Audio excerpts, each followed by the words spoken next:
Good evening, everybody. So I am all kinds of honored to present Jeff Day to you today. I think you'll enjoy his talk a lot. I met Jeff when he was a student at Hopkins, and I met him as a medical illustrator, and it was like great. And then I learned that he's also an MD. It's like, wow, that's really cool. And then I learned he's a birder, and it's like, wow, that's really cool. And I learned that he also knows all about plants and herbs and everything. So basically, he's a know of everything. And on top of that, he's a comic artist. So I guess I'll now pass it on to Jeff. Please join me in welcoming Jeff. I think Akui basically gave my whole talk already. But thanks for having me. Thanks, Genocide. Thanks for braving the cold. I'll admit that I'm kind of intimidated standing up here because I've come to a few Genocide talks before, and the artists are always amazing. And I know that you guys are amazing artists. So I, on the other hand, am an expert in nothing, which I'll explain in just a little bit. But hopefully I put together some fun slides, so you guys are here anyway, so hopefully we'll have some fun. So I'm going to talk about my background first. I've had this background for about 6 years on my phone, and you can see it's Calvin and Hobbes. My favorite comic strip. It's written by Bill Watterson, who's not only my favorite cartoonist, but my favorite artist of all time. It's my favorite kind of art. It's got everything I like about, creativity, imagination. I love the line work and dinosaurs, so it's pretty neat to be able to talk at the Smithsonian today. So I've always wanted to be a cartoonist all my life. When I was in 5th grade, we had to do a project on what we wanted to do when we grow up, and I actually wrote all about being a newspaper cartoonist. So I didn't want to be like a Disney animator. I wanted to draw for the Sunday funnies. And I drew cartoons for the high school newspaper, the college newspaper, and then I ended up in med school. To be honest, I actually never felt like I was really cut out for med school. And in fact, even during med school, I was still submitting comics to newspaper syndicates, hoping that they would take me away from med school. And during med school, I discovered medical illustration kind of vaguely because I went to med school in Case Western Reserve University in Cleveland. And there's also the Cleveland Institute of Art, and they had a 2-year master's program in medical illustration. So I talked to the director there, showed him some of my art, and we worked out a program together where I could get a dual degree in medical art and medicine, and taking 1 year off from med school. So I was all excited. The year I was supposed to start, the director left the program fell into shambles, and so I just finished med school like a regular person and went on to pediatrics. So none of the specialties really called out to me, but I always loved kids, so I thought I'd work with kids. I don't know if you guys have heard, but residency is pretty hard and pretty stressful, and then I was just like, I can't do it anymore. So I thought about what it was that I liked in medicine, what it was I liked in general, what I was good at, and I do like the science. I do like learning the science. I like being a nerd, and my strongest assets, I think, were my communication skills, speaking, writing, and drawing if possible. So I like being creative, and I went on to the Cleveland Museum of Natural History where I created programs for them. And it was a lot of fun. The museum is my favorite place in the world, but I still felt kind of incomplete while I was there. When I was in med school, I actually put up a note on my desk that said, "I am your dream. Someday you'll look for me, and I'll be gone." And that made me really sad every day. I had that sentiment even while I was at the museum, which is my favorite place. And it was just because I had this vague need to do art, and I'm sure that a lot of you probably feel that too. This passion that we have is like a gift and a curse, right? Because a lot of people, they never find a true passion in life, or they don't know what it is that they always wanted to do. So we have a gift that we actually know what we like, but on the other hand, if you don't get to do it, then it's kind of like this itch that you can't scratch, right? So it's very bothersome. So finally, I summoned up the courage and went back into medical illustration, went to school again. This time I went to Hopkins, and I've been pretty happy with my path ever since. So I don't, right now I am a fellow at the National Library of Medicine. I hope I get to stick around there. I don't know what my future holds. It's not as stable as a future as if I stayed in pediatrics, like I know exactly what I'm going to get. But I'm excited about it, and I'm pretty happy about where I'm at. So like when I said I'm an expert in nothing, you can see I never did anything for very long, right? I didn't do the Malcolm Gladwell 10,000 hours thing. But all these past experiences are fitting very well with what I do right now at the National Library of Medicine. One of my projects is working for Medline Plus, the magazine, and so they communicate health messages to the general public, which is my favorite thing to do. So I'm trying to create things for them in that realm. So like the GNSI, there's a Medical Illustrator Society, the AMI, and this is the newsletter. They write about cool techniques and stuff like that, cool futuristic techniques. And I'm actually one of the editors of the newsletter. I edit the cartoons page. So I can't give up cartoons. So one of the neat interviews I got to do, I got to interview Nick Seelick, who writes Heart and Brain or Awkward Yeti. Some of you guys might know some of his comics. And he's become a pretty popular artist for scientists and med students. He has a lot of these pathophysiology comics, so I'll just go through this one right here. We have a gallbladder and a pancreas, and the gallbladder, of course, makes bile, which breaks down fats. And the pancreas makes a bunch of enzymes that also breaks down the foods that we eat in our stomachs. So here, what they do is they both release their enzymes into a common tube. He writes bile duct here, but that might be, that maybe should be the ampulla vader, but it's close enough. So anyways, the pancreas is happily emptying its enzymes into this tube, and then the gallbladder, he makes a gallstone, so sometimes we turn the bile into gallstones, and it goes into that hole, and it blocks up the hole, and all the enzymes go backwards. Now, the enzymes that the pancreas produces break down proteins and fats, and that's what the pancreas is made of. It's made of proteins and fats. So that's the most common cause of acute pancreatitis, and so he kind of illustrated in these 4 panels, but I thought very humorously, and I thought it was a nice visual description of pathophysiology. So, you know, it can make learning more engaging and fun and funny, but I'm curious if anyone, I'm sure a lot of you have been to a lot of science presentations, and maybe the professor or the scientist up there is talking about a graphic, and he's like, oh, let's look at the cartoon of the spine. And I remember when I was in med school in college, my friends would all be like, that's not a cartoon. Like, it looks so, that's not funny. But I'm okay with it now being called a cartoon, and I'll explain why by drawing a random cartoon. So I'm going to go back to that slide in just a little bit, but I'm just going to tell you a story. I usually do this for kids, but as you can see, I was going into pediatrics. I worked at the museum, so I'm like a kid-like presenter, so hope you guys don't mind. So I'm just left-handed. Yeah, I'm left-handed. Yes. So hopefully you can see. If you can't, it looks like there's enough space that you can shuffle around and stuff. But okay, so I'm gonna just tell a random story. Okay. So once upon a time, there was 2 guys in a boat, and I'm drawing sideways here, so hopefully that looks kind of like 2 guys.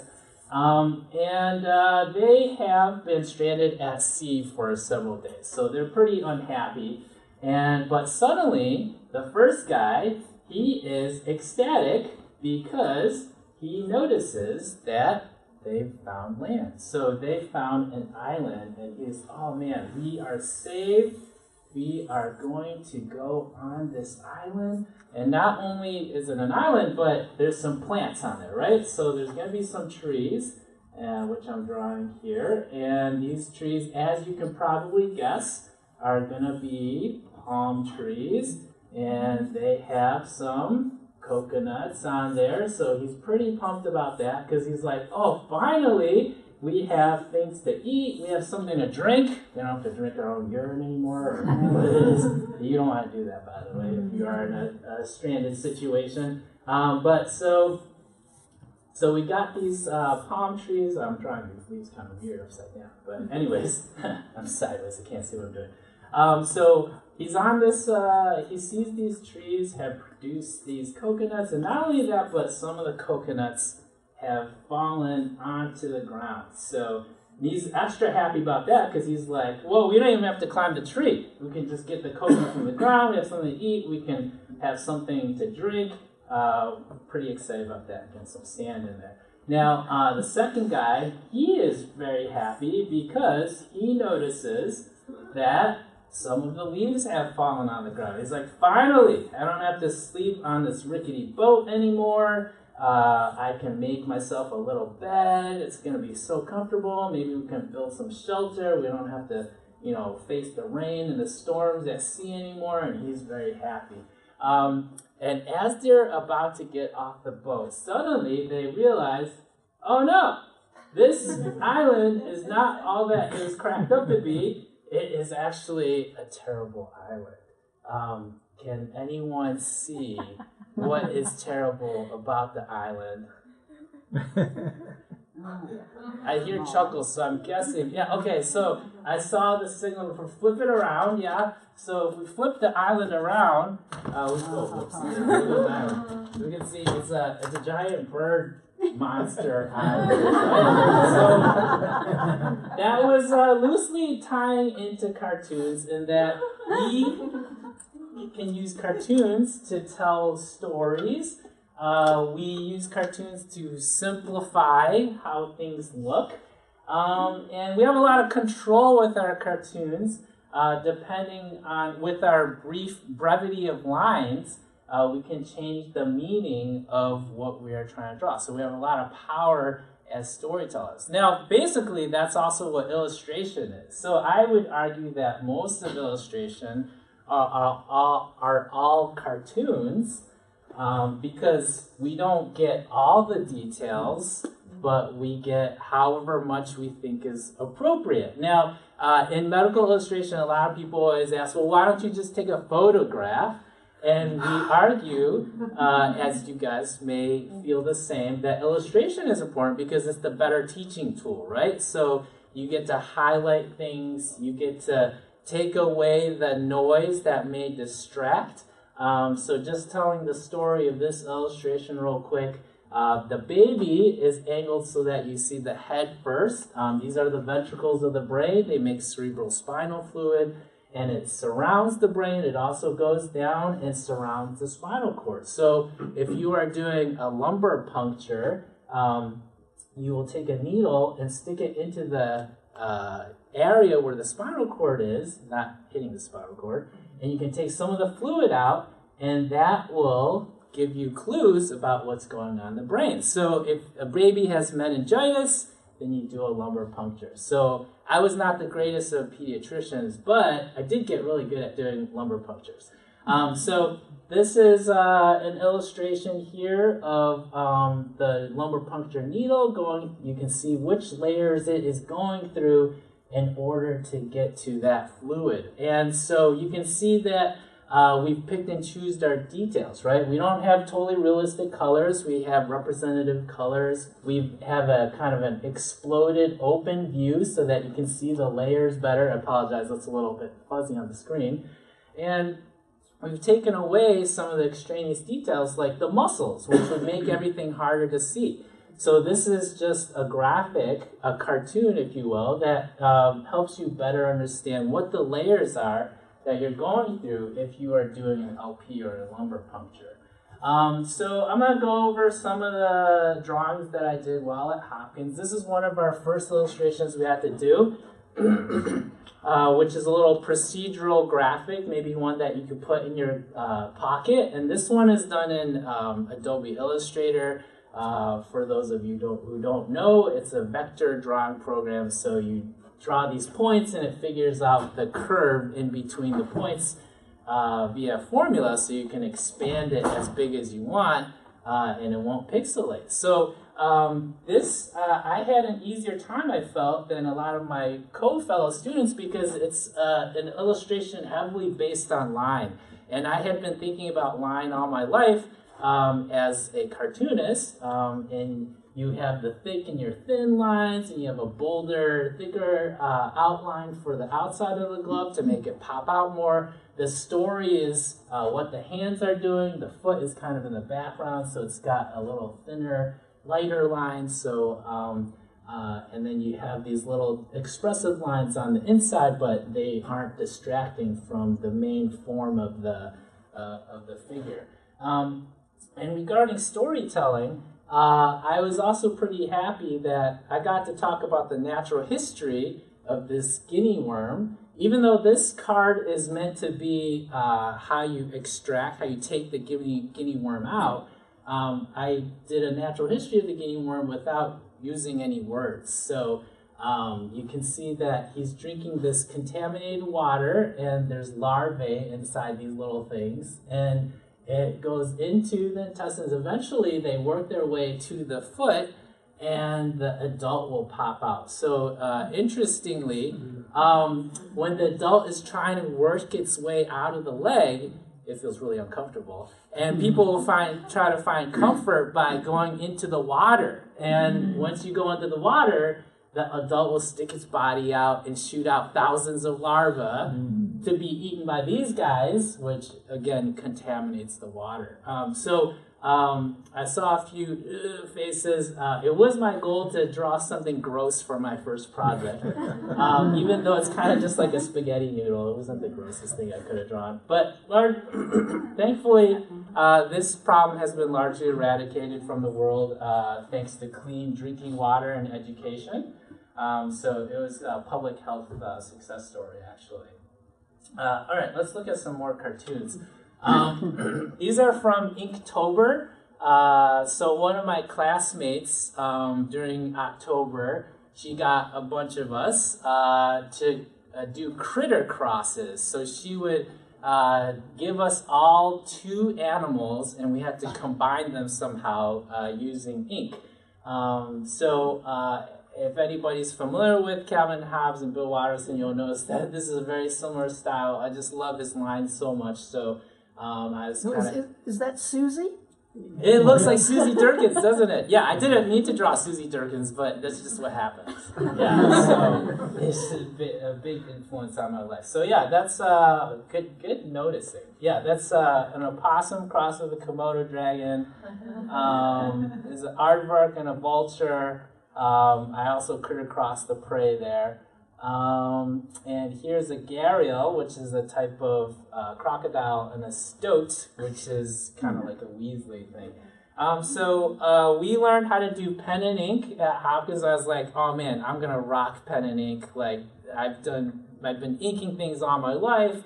I'm gonna be so good at it. And it was actually one of the hardest traditional methods that we did. I had to redraw this so many times. And you can see that what I was doing was I was using these types of lines because I love these types of lines. But Tim Phelps, who is our professor, he wanted a more elegant type of line, a thinner type of line. So I had to tone it back, and I had to draw it so many times. And I actually think this piece turned out a little bit tight because I was just trying too hard. I did one more pen and ink later. And this was actually done with Manga Studio or Clip Studio Paint, which is a manga drawing program. So I did it on the computer, the inking. I was a lot happier with this one. So what I like about our professor's style is I think his lines kind of dance on the page. They're really loose and expressive and happy. So I was trying to emulate some of that looser line, which is what I like. I draw kind of really scribbly by nature. So I thought I was able to do that a little bit more with my second piece. This is a pixel program, not a vector, right? Good question. So it's both actually. So you can have vector layers, and it's really cool because you can, there's a tool that allows you to thicken and thin the lines, but it's still a vector line. And then you can turn it into raster. So this is mostly all vector layers, but there's probably some raster layers in there too. How does that compare to what Illustrator does with its vector thick thin lines? Oh, good question. So Illustrator, this program is a lot more like Photoshop. And if anybody inks things in Photoshop, it's like doing that. It's hand-drawn, and you get a lot more of the hand-drawn effect, whereas Illustrator is like this crisp, clean, sterile look, and you get really graphic look, which is also cool. But I like this for the hand-drawn effect. So almost the entire program is like Photoshop, except the inking part of it is really cool. So I would go with Illustrator if I wanted something more crisp and clean. Like, it's easier to draw the scissors in Illustrator, but to draw these looser lines, it's easier to do in Photoshop or Clip Studio.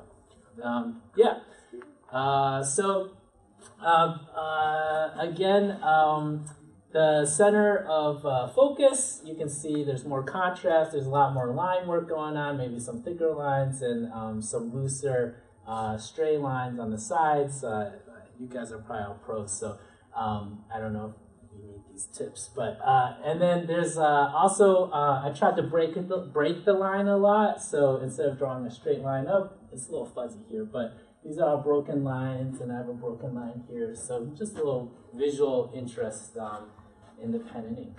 All right, here's a surgical illustration, and just like comics, you have panels, right? And you have to decide what your main focus or money shot is for each panel. And another thing about surgical illustration that they really love is the tissue reactions. So drawing how the tissue reacts to push and pull, to stretch, to being pushed. And you can see the instruments are pulling here. If you can draw that in a few simple lines, like in a cartoon, you start to get the gestalt of it, of how it's supposed to look. And I had to draw these multiple times because I would draw these kind of like a pillow pooching out rather than spreading. It's probably easier if I just draw it. I'll draw it later if you guys are interested. Okay, so anyways, here I have a vector graphic from Illustrator, and it shows the different layers of what the problem here, which is inguinal hernia. And so an inguinal hernia is a very common surgical procedure. Sometimes you can get it fixed in like 15 minutes, but to understand the anatomy of it is actually pretty confusing. So that's why I have this diagram on the side. And so if we go back one more time to this baby picture, if I was a med student studying these layers that the needle's going through, I actually prefer that simple little line diagram. This is a little bit gratuitous, but this is nice to give a visual idea as I'm putting the needle in. So it depends on your purpose and your audience. So I was thinking that I would draw a cartoon with everybody. And since this is a natural science illustration thing, I thought I would draw a natural science thing. And I was thinking, like, what's important for people to know what something looks like around here. And I was thinking one of the most common things that you probably want to be able to identify is poison ivy, right? Because that's something you don't want to touch. I'm going to draw a cartoon of poison ivy. If anyone wants to draw along, you're welcome to. I'm just curious, is there any botanical illustrators in the crowd? Oh, yeah? Okay, we got a few. Oh, three. Okay, awesome. All right, feel free to shout out anything you find wrong. I don't have a big ego. I'm just curious, is there anybody here that is like pretty confident that they know already what poison ivy looks like? Like 90%? Okay, pretty good. Who's like pretty unsure, like they're a little bit nervous. Okay, all right. So, most of you actually already know, so maybe I don't need to do this, but I'll just Do it. All right. Got a whole video audience. That's right. If I'm drawing poison ivy, I will draw a line and then maybe a V. And this next explanation is for those of us who aren't botanical illustrators. When you're looking at a leaf, you can look at the edges, and this is a smooth edge, or you can have a toothed edge like this, or you can have a lobed edge, so that's kind of like this. And these little holes in between the wiggly wogglies are called sinuses. So what poison ivy has is it has mostly a smooth edge, but it's got a few teeth, and the teeth are really big teeth. Sometimes big enough that they're almost like a lobe. So poison ivy leaf might look a little bit like this, and it's got random number of teeth. So some people find it kind of confusing because it can mimic some other plants with the variety in its leaves. So if I'm to draw these leaves into this main structure here, I'll draw one coming out from the base of this V meeting the line.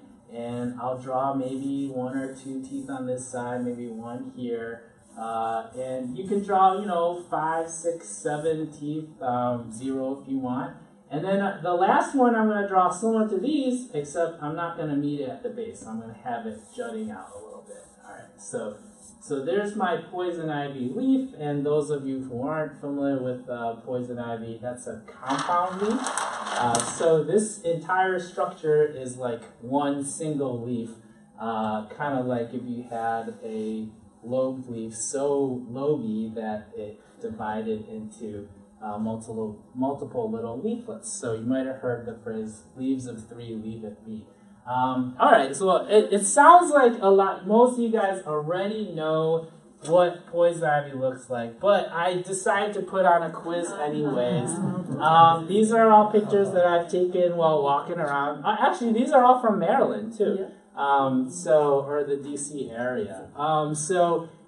Think about in your mind, based off that cartoon, or based off your previous knowledge, which one is the poison ivy, and I encourage you not to look over at the Botanical Illustrator section and just try to figure out which one you think it is. And we'll take a vote as to which one you think is the poison ivy, all right? So who votes A? Okay. B? Trillium. C? Virginia creeper. Oh, don't say them yet. Don't say them yet. D? Okay. E? All right, so basically everyone got it right. So it was D, and that is the best focused picture out of all of them too. So yes, I know that we have a room of naturalists, and naturalists' favorite things are to identify things. So now we can identify them one by one. So the first one is Trillium or Jack in the Pulpit? Jack in the Pulpit, very good.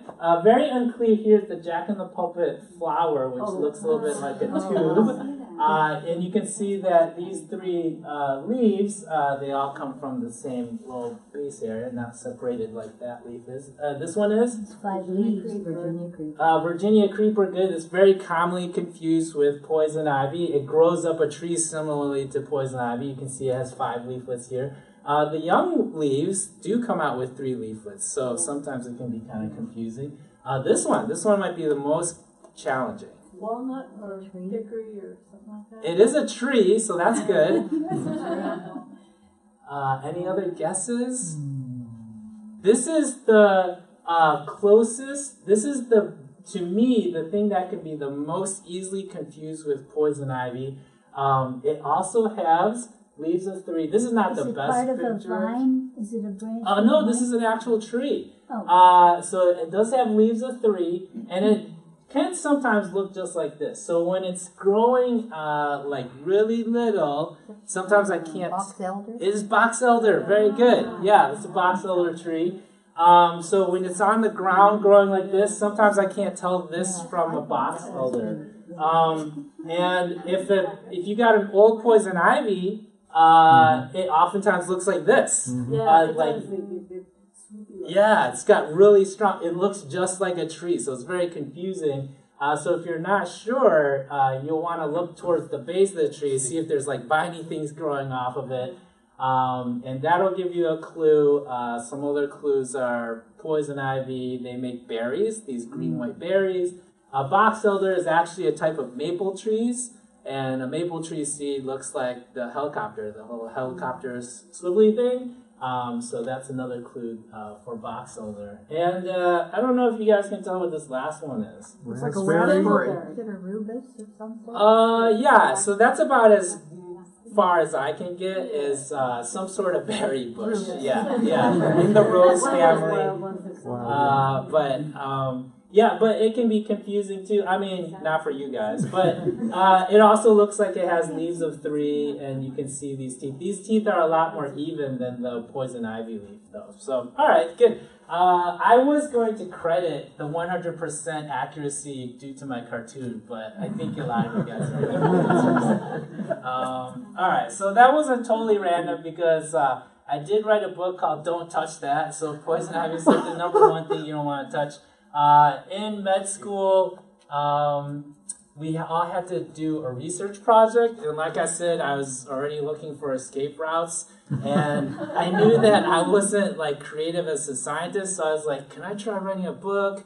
And they're like, okay. So I got to combine everything that I liked, which were cartoons, stuff for kids, and nature. I actually hate this cover. I proposed a different cover, but this is what the... What's the mouse doing? The mouse is standing on his face and chewing his nose. Oh. Yeah. Do they do that? Yeah. No, it's a cartoon, but you don't want to touch it. So it's a cartoon guide to dangerous things outside in North America, and so I got to put in the medical bent as well. I was lucky enough that a publisher did pick it up. Even though it wasn't a true like science research project, it still probably went further than they had thought that it could have gone. And I do have a section that's on poison ivy. So the book is full of drawings, and that is meant to engage, get kids interested in reading. I do have a copy here if anybody wants to see it. This is the first time I ever used Adobe Photoshop, by the way, so you can make fun of the coloring and stuff like that. Not only can you engage kids with cartoons and art, but you can engage medical students as well. So this is the most popular microbiology book that I had in my class. Almost everybody had this book. And you can see the drawings aren't like these beautiful anatomical drawings. They're more like mnemonics. They're ways to remember things.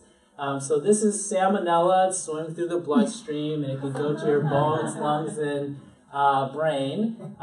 This is chlamydia, and you can see where the clams are, and it affects your genitals and your eyes. As a med student, we don't... I know that when I was going through medical illustration training, like everyone was super into all the details and getting everything right and beautiful. But for a med student, they might not need that. You probably heard the analogy, throwing the spaghetti at the wall and see what sticks. And so, like, if you can think of sticky things, that'll help. And it's so sticky that you can see it's the #1 selling book on Amazon for infectious diseases. So it does really well. I mean, the drawings aren't great or anything, but it's kind of the idea, the humor, and the engagement of it. At Hopkins, we all had to do a thesis project, and I had actually chosen to do one on adult pancreatic cancer, but the last project that was proposed to us was a website on spinal cord injury for kids, and then I was like, oh man, I can't not do that, I have to do that. So I made some animations, some illustrations with Dr. Einstein. If anybody wants to see them, you can go to professorspine.com. And I'm actually still using that technique today at my position at the National Library of Medicine. I really like explainer videos. They're like really quick videos that explain a topic. Sometimes it's a commercial. Sometimes it's getting you to buy something. But some of the channels I like are TED Ed and NPR. They make a lot of explainer type of videos. So I could, you know what? I didn't hook up to a microphone, but I could play this one that I made. I wonder if this thing is a microphone jack. I should have tested it out first. I don't randomly plug things into my computer. So you can watch one animation that I did while... Gluten and celiac disease. Brought to you by NIH Medline Plus, the magazine. Gluten. It's all over the news. But what is it, and where can it be found? Gluten is a protein. It is found in some grains, such as wheat, barley, and rye. Nope, not you, rice. Common food products that have gluten include pastas, cereal, and bread. Sometimes gluten can also sneak its way into products like vitamins and supplements, lip balms, and some medicines. Shh. Most people don't have a problem with gluten, but some people can't eat it because of an immune disorder called celiac disease. The gluten makes them feel sick. Celiac disease is hereditary, meaning it runs in families. It's also very common. About 1 out of every 133 people have celiac disease in the United States, or about 2 million Americans. But many people who have celiac disease don't even know they have it. In celiac disease, gluten can trigger the immune system to attack the small intestine. Immune cells damage small, finger-like growths in the small intestine called villi, and the brushy intestinal lining becomes flattened. When the villi are damaged, the body can't get the nutrients it needs. The immune system's reaction can lead to other health problems as well. Symptoms of celiac disease include stomach pain, gas, and diarrhea, extreme tiredness, weight loss, mood changes, slow growth in children, and/or a very itchy skin rash with blisters called dermatitis herpetiformis. If untreated, celiac disease can lead to serious complications like anemia, infertility, and weak and brittle bones. Celiac disease can be difficult to diagnose because it looks like many other diseases. If your doctor thinks you might have celiac disease, you may need a blood test looking for antibody markers like TTGA and EMA. The diagnosis can also be confirmed with a biopsy. A tiny tissue sample is obtained under anesthesia using a thin tube called an endoscope. The good news is there's a treatment, following a gluten-free diet. Patients need to learn what to eat and to read nutrition labels carefully. For most people, following this diet will fix the symptoms and heal the intestines. But for some people, diet alone doesn't work. The NIH supports research to find more treatments, to develop improved screening methods, and to better understand the disease in general. Find out more about celiac disease and other topics at NIH Medline Plus, the magazine. medlineplus.gov/magazine. Animation by Jeff Day. Narration by Charles Lipper. Yeah, so that's what I'm working on right now. You guys actually got the sneak peek. This isn't out for public consumption yet, but I hope to get it out soon. As you can imagine, working for the government, there's a lot of bureaucratic things and checks to go through before anything goes live. So just to wrap it up, comics can tell a story, they can simplify complex ideas, they can add humor and engagement, and serve as memory aids. Does anybody know what this figure is supposed to represent? Cranial nerves? Yeah, cranial nerves. Oh, very good. So yeah, we have 12 cranial nerves, and these are kind of the areas that you would test for each of them. So they're numbered. So we have 1 through 12 in this little dude. I didn't make them up, actually. I drew that, but it was based off of other pictures I've seen. I just drew it more in my style. And what I didn't talk about was personal memoirs. So that's actually a big thing with comics and medicine. Where people write about their insights, whether they're practitioners or patients or family members. They can talk about what they've gone through, and it's very therapeutic for them and other people who are reading it. This is one of my favorite ones called Mom's Cancer, if anyone's interested, about an artist whose mom gets cancer and his whole roller coaster ride with that condition. So there's actually a comics and medicine conference that's international. And I would say a good chunk of that conference is dedicated to graphic medicine. So comics are not just for kids. They're also for adults, medical professionals, and obviously experts in nothing. Thanks a bunch for having me again. And again, like Akumi said, I like birding. I haven't been here that long. If anyone has some good sites, let me know. Thanks.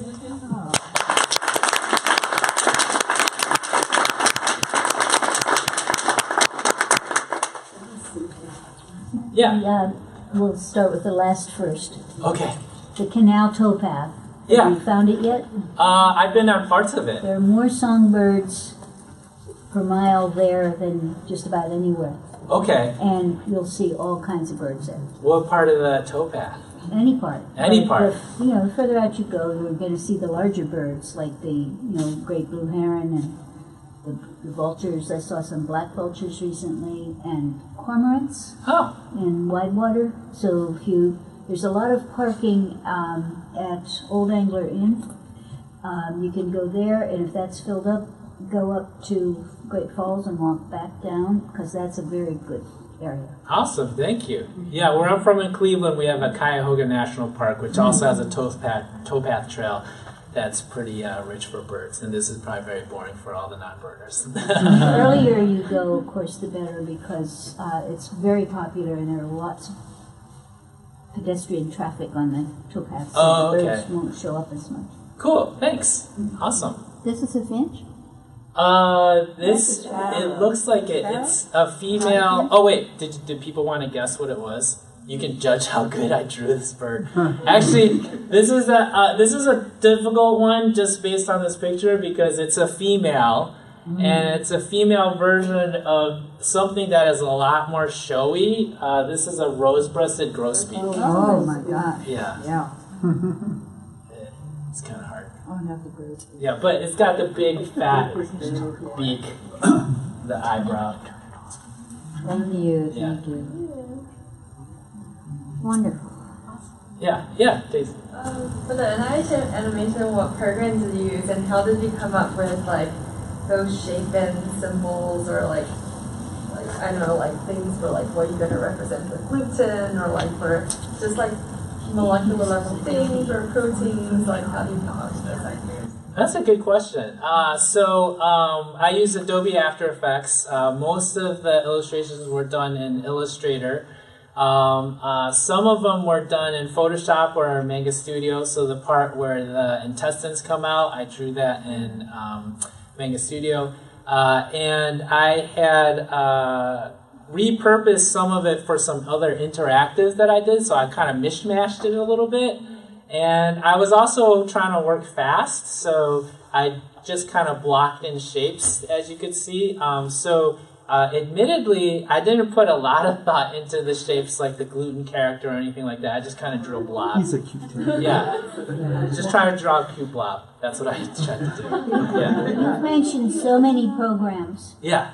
How many do you work with, and how did you learn to use them? Oh, yeah. So I learned them all in school for medical illustration. I use mostly Adobe products, and there's a whole suite of software that comes with Adobe.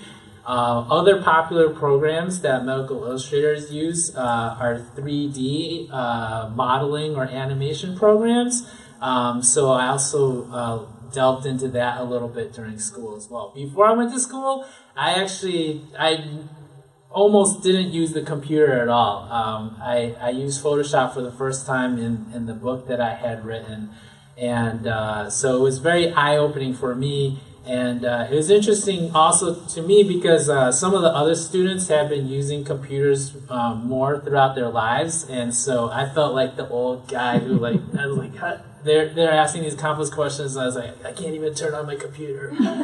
But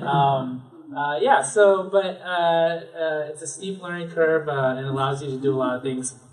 And I gotta say, it's moving so much faster than I could learn. It's very intimidating. But as far as the number of different programs you use, would you say 6, half a dozen? Or? Yeah, I guess frequently, maybe around there. Yep.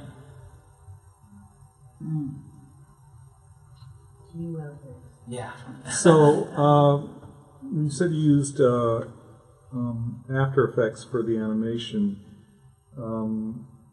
I know Adobe has some other character sort of related software. Yeah. Using that as well? No, I don't. So there's Character Animator, which is kind of neat because you can draw something, and once you get all the basics out, you can go in front of a camera and you can move around, you can blink, and your character will move around with you.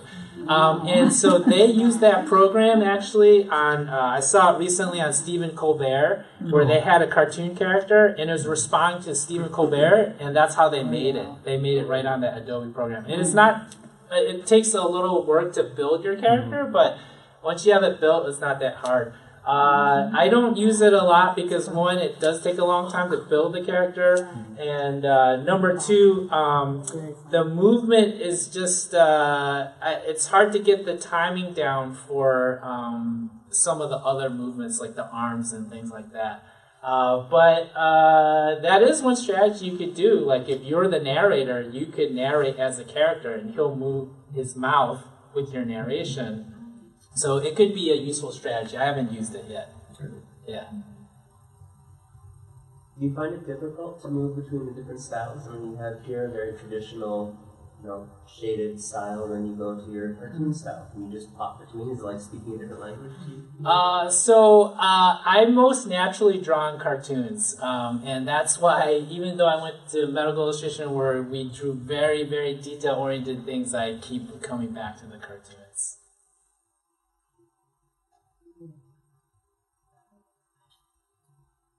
Yeah, thanks.